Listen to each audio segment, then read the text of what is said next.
Hello, fellow gardeners. Welcome back to the Humus Heritage, where we separate composting fact from fiction. Whether you've been composting for decades or just started your first pile, you've probably heard conflicting advice about how small your materials need to be.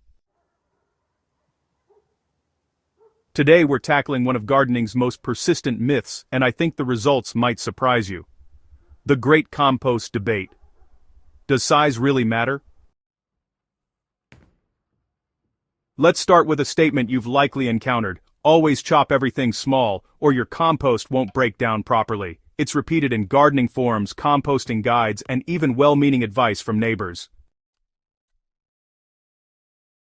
But here's the uncomfortable truth. This rule isn't nearly as universal as we've been led to believe. Size matters, yes, but not in the way most people think. The real question isn't whether size matters, but rather when does it actually make a difference, and when are we wasting effort that could go towards something more impactful? This distinction changes everything. Once you understand it, you'll stop obsessing over chopping every single scrap and start making smarter decisions about your composting approach. Some materials genuinely benefit from being broken down, while others decompose beautifully whether they're whole or shredded. The key is knowing which is which. Before we bust myths, let's understand what's actually happening in your compost pile.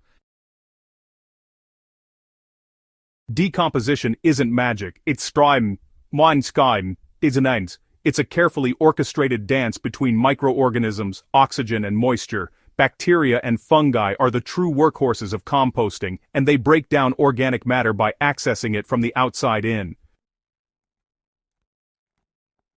Here's where surface area enters the conversation. Imagine two equal amounts of organic material. One is shredded into tiny pieces, and the other remains in larger chunks. The shredded material presents vastly more surface area for microbes to colonize and consume. This is why smaller pieces decompose faster. There's simply more real estate for decomposer organisms to occupy and feed on.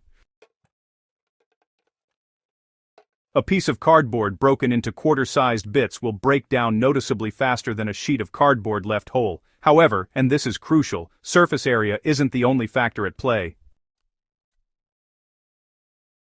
Your pile also needs structure, airflow, and balance. Larger pieces of woody material or straw create air pockets naturally, allowing oxygen to flow throughout the pile. These pockets prevent your compost from becoming a dense, anaerobic mess that smells like a swamp. The very materials that decompose slowly often provide the structural support that keeps your entire pile functioning properly. Let's address the elephant in the compost bin. The statement "small chunks or bust" suggests that if your materials aren't finely chopped, composting simply won't happen. This is demonstrably false. Larger pieces absolutely do break down. They simply follow a different timeline. Think of it this way: a whole carrot will eventually decompose into a handful of finished compost. Will it take longer than a shredded carrot? Absolutely. Might it take weeks instead of days? Probably. But will it decompose? Without question.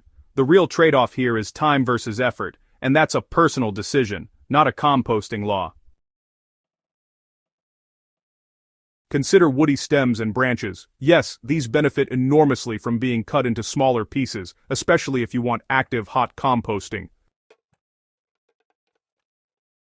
A 2-inch diameter branch cut into quarter-inch chips will break down significantly faster than leaving it whole. If you're aiming for finished compost in 3 to 4 months, chopping woody material becomes genuinely worthwhile.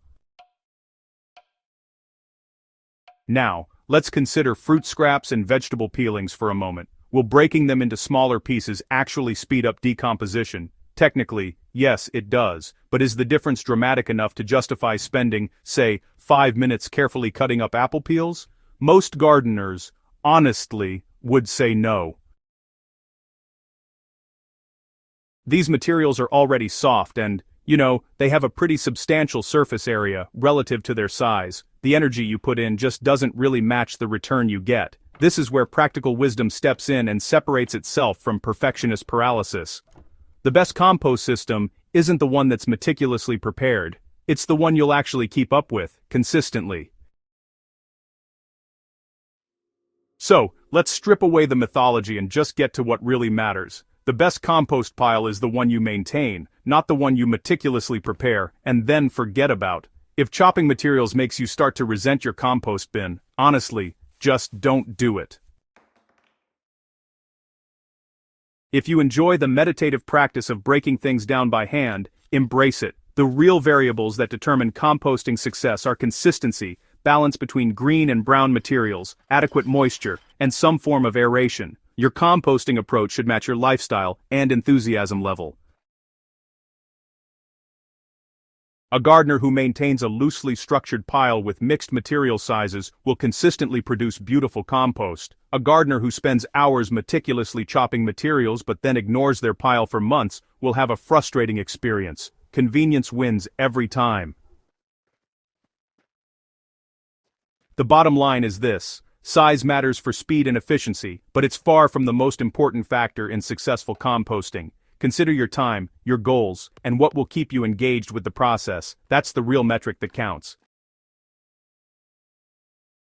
We'd love to hear your composting philosophy. Do you spend time chopping materials for faster results, or do you embrace the slow, hands-off approach? Share your own size strategies and composting wins in the comments below.